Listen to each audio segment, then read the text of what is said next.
तो नमस्कार दोस्तों, आप सभी का फिर से एक बार और स्वागत है हमारे YouTube चैनल भोजपुरी पेज में। और मैं हूं आप सबका दोस्त भाई अजित यादव।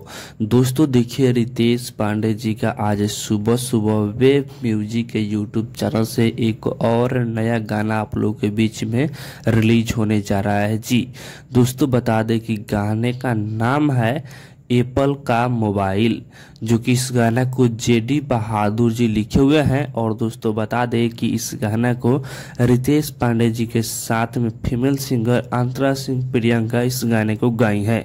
और दोस्तों बता दें कि इस गाने म्यूजिक बना है आशीष वर्मा जी, जो कि इस गाना को आज ही के दिन सुबह 6:15 पर वे म्यूजिक के यूट्यूब चैनल पर डायरेक्ट वीडियो सॉन्ग रिलीज किया जा रहा है, जिस वीडियो में एक्ट्रेस नजर आएंगी रितेश पांडे जी के साथ में नीतू यादव जी।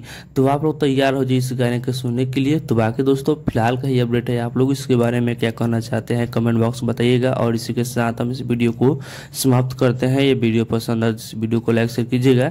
बाकी अभी तक हमारे इस चैनल को सब्सक्राइब नहीं किए हैं तो सब्सक्राइब भी कर लीजिएगा, क्योंकि इस चैनल पर भोजपुरी इंडस्ट्री का हर एक अपडेट सबसे पहले आप सभी को मिलेगा।